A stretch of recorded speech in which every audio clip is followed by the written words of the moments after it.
ஆரோக்கியமான வாழ்விற்கு யோக குருஜி தனசேகரனையா நடாத்த தியான பட்டறை எதிர்வரும் 17ஆம் தேதி காலை 8:30 மணி முதல் 5 மணி வரை ஆம்பல் அரங்கு செல்வா பலஸ்.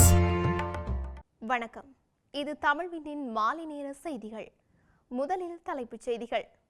மஹிந்தவின் மனைவி மீது சிஐடியில் முறைப்பாடு. யாழ் நூலகம் எரிக்கப்பட்டதன் பின்னணியில் படலந்த சூத்திரதாரிகள், அமைச்சர் வெளியிட்ட தகவல். தேசபந்துவிற்கு பிணை.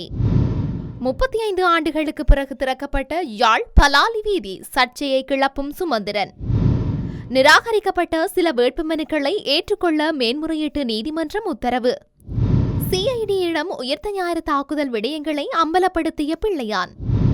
நடைமுறைக்கு வரும் புதிய திட்டம், வாகன சாரதிகளுக்கான அறிவிப்பு. யாழில் சர்வதேச கிரிக்கெட் மைதானம், எடுக்கப்பட்ட நடவடிக்கை.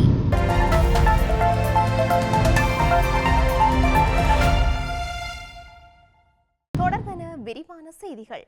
ஹம்பகா பகுதியில் உள்ள ஒரு நிலத்தை முன்னாள் ஜனாதிபதி மஹிந்த ராஜபக்சவின் மனைவி ஷிரந்தி ராஜபக்ச சட்டவிரோதமாக பரிவர்த்தனை செய்தமை தொடர்பில் குற்றப்புலனாய்வு துறையில் முறைப்பாடு அளித்துள்ளதாக பிரதி அமைச்சர் மஹிந்த ஜெயசிங்க தெரிவித்துள்ளார். ஷிரந்தி ராஜபக்ச குறித்த நிலத்தை வேறொருவருக்கு விற்றுவிட்டு பின்னர் அது ஒரு பௌத்த மையத்திற்கு நன்கொடையாக வழங்கியதாக மஹிந்த ஜெயசிங்க நாடாளுமன்றத்திற்கு கூறியுள்ளார். பௌத்த விகாரைக்கு சொந்தமானதாக கூறப்படும் இந்த காணியின் காணி உரிமைகளை ஆய்வு செய்தபோது அந்த காணி ஷிரந்தி ராஜபக்சவுக்கு சொந்தமானது எனவும் அவர் அதை 2022 பிப்ரவரி அன்று ஹம்பகா மானல்வத்தவில் உள்ள நாகானந்தா பௌத்த மையத்திற்கு மாற்றியமைத்தமை தெரிய வந்துள்ளதாகவும் கூறியுள்ளார். இது பௌத்த மையத்திற்கு ஒதுக்கப்பட்ட நிலையில் 2023 அக்டோபர் 10ஆம் தேதி தெய்வளை பகுதியைச் சேர்ந்த ஒருவருக்கு விற்கப்பட்டதாகவும் அந்த நிலத்தில் உள்ள கட்டிடத்திற்கான மின்சார கட்டணத்தை ஒரு மதகுரு செலுத்தியதாகவும் அமைச்சர் விளக்கமளித்துள்ளார். இந்த நிலையில் இந்த மோசடி குறித்து விசாரணை நடத்த கோரி குற்றப்புலனாய்வு துறையில் முறைப்பாடு அளித்துள்ளதாகவும் பிரதி அமைச்சர் தெரிவித்துள்ளார். படலந்தை வதை முகாம்கள் மட்டுமல்ல, நாட்டில் உள்ள பல வதை முகாம்களுக்கு பின்னணியிலும் 1981ஆம் ஆண்டு யாழ் நூலகம் எரிக்கப்பட்ட போது அதற்கு பின்னால் ரணில் விக்ரமசிங்கவின் ஐக்கிய தேசிய கட்சி இருக்கவில்லையா என கடத்தொழில் அமைச்சர் ராமலிங்கம் சந்திரசேகர் கேள்வி எழுப்பியுள்ளார். ஜூலை இனக்கலவரம் மற்றும் நாட்டில் இடம்பெற்ற பல்வேறு வன்முறை சம்பவங்களுடனும் அந்த காலப்பகுதியில் இருந்த ரணில் விக்ரமசிங்க,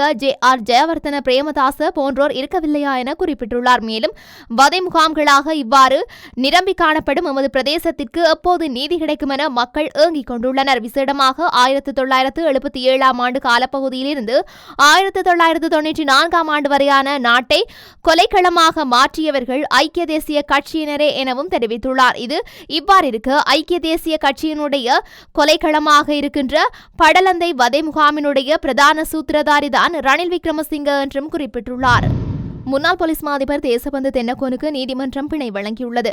மாத்தறை வெலிகம ஹோட்டல் ஒன்றிற்கு எதிரில் இடம்பெற்ற துப்பாக்கிச்சூட்டு சம்பவம் ஒன்று தொடர்பில் தேசபந்து கைது செய்யப்பட்டு விளக்கமறியலில் வைக்கப்பட்டிருந்தார். இன்றைய தினம் தேசபந்து மாத்தறை நீதிமன்றில் முன்னிலைப்படுத்தப்பட்டார். இதன்படி தலா 10 லட்சம் ரூபாய் 2 சரீர பிணைகளின் அடிப்படையில் தேசபந்து தென்னக்கோன் பிணையில் செல்ல நீதிமன்றம் அனுமதி வழங்கியுள்ளது. 2023ஆம் ஆண்டு டிசம்பர் மாதம் 31ஆம் தேதி வெலிகம பிரதேச ஹோட்டல் ஒன்றிற்கு எதிரில் இடம்பெற்ற துப்பாக்கிச்சூட்டு சம்பவத்தில் மனித படுகொலை சூழ்ச்சி செய்தமை குறித்து தேசபந்து தென்னக்கோனுக்கு எதிராக குற்றம் சுமத்தப்பட்டது. பின்னர் அவர் மாத்தறை நீதிமன்றில் முன்னிலையானதை தொடர்ந்து இன்று வரையில் விளக்கமறியலில் வைக்குமாறு நீதிமன்றம் உத்தரவிட்டிருந்தது.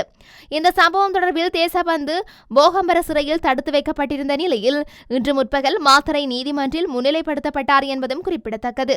தேர்தல்கள் நெருங்கும் போதுதான் வீதிகளை திறப்பீர்களா என முன்னாள் நாடாளுமன்ற உறுப்பினர் எம்.ஏ. சுமந்திரன் கேள்வி எழுப்பியுள்ளார். யாழ்ப்பாணத்தில் ராணுவ அதி உயர் பாதுகாப்பு வலயத்தில் இருந்த வீதி 35 வருடங்களின் பின் இன்றைய தினம் திறந்து வைக்கப்பட்டுள்ளமை தொடர்பில் சமூக ஊடக பக்கத்தில் பதிவொன்றின் மூலமே அவர் மேற்கொண்டவாறு குறிப்பிட்டிருக்கின்றார்.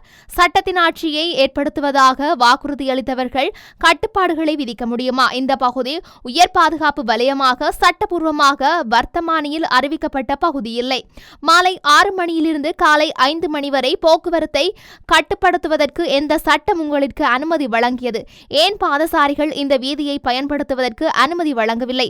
அதனைவிட முக்கியமான கேள்வி, தேர்தல்கள் நெருங்கும் போதுதான் வீதிகளை திறப்பீர்களா என குறிப்பிட்டுள்ளார். இதேவேளை குறித்த வீதியானது ராணுவ உயர் பாதுகாப்பு வலயத்தினூடாக செல்லும் சுமார் 2.5 கிலோமீட்டர் நீளமான வீதியானது கடந்த 1990ஆம் ஆண்டு முதல் மக்கள் போக்குவரத்திற்கு தடை செய்யப்பட்டிருந்தமையும் குறிப்பிடத்தக்கது.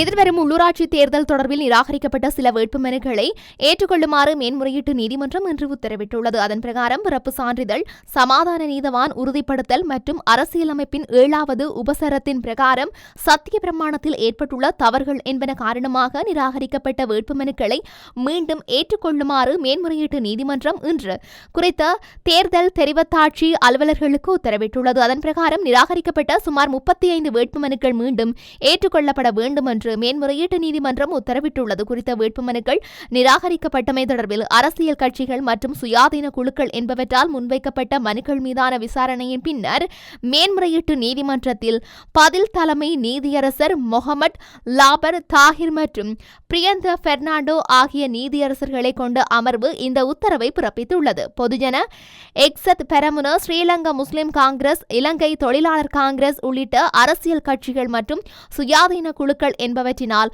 மேற்குறித்த மனுக்கள் சமர்ப்பிக்கப்பட்டிருந்தன. கைது செய்யப்பட்டு விளக்கமறியலில் வைக்கப்பட்டுள்ள முன்னாள் ராஜாங்க அமைச்சர் சிவனேசதுரை சந்திரகாந்தனிடம் சிஐடியினர் மேற்கொண்ட விசாரணையில் உயிர்த்த ஞாயிறு தாக்குதல் தொடர்பில் சில விடயங்கள் அம்பலமாகியுள்ளதாக பொதுமக்கள் பாதுகாப்பு அமைச்சர் தெரிவித்துள்ளார். எந்த ஒரு குற்ற செயல்களையும் எமது தரப்பு மறைக்கப் போவதில்லை. அண்மையில் கைது செய்யப்பட்ட முன்னாள் ராஜாங்க அமைச்சர் சிவனேசதுரை சந்திரகாந்தனிடம் பல்வேறு விசாரணைகள் முன்னெடுக்கப்பட்டுள்ளன. அதில் குறிப்பாக உயிர்த்த ஞாயிறு தாக்குதல் தொடர்பில் சில விடயங்கள் தெரிய வந்துள்ளன. மேலும் நாடாளுமன்ற உறுப்பினர் முஜிபுர் ரஹ்மான் குறிப்பிட்டது போல கைது செய்யப்பட்ட இளைஞனிடம் பல விசாரணைகள் முன்னெடுக்கப்பட்டன. அவரது சமூக பதிவுகள் தொடர்பில் கவனம் செலுத்தப்பட்டது.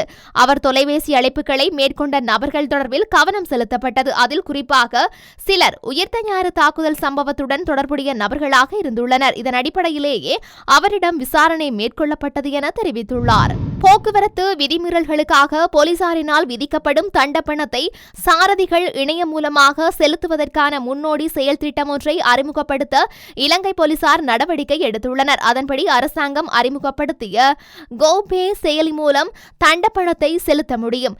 இந்த திட்டம் குருநாகல் முதல் அனுராதபுரம் வரையிலான வீதியில் 11 இடங்களில் நடைமுறைப்படுத்தப்பட்டுள்ளது. இதன்படி எதிர்வரும் 30ஆம் தேதி வரை இது நடைமுறையில் இருக்கும் என வீதி பாதுகாப்பு பிரதி போலீஸ் மா அதிபர் இந்திக ஹபுகொட குறிப்பிட்டுள்ளார். கோபே வசதி பிப்ரவரி 7ஆம் தேதி அறிமுகப்படுத்தப்பட்டது. இது பொதுமக்களுக்கு அனைத்து அரசாங்க கட்டணங்களையும் டிஜிட்டல் முறையில் செலுத்த உதவும் நோக்கில் அறிமுகம் செய்யப்பட்டுள்ளமை குறிப்பிடத்தக்கது.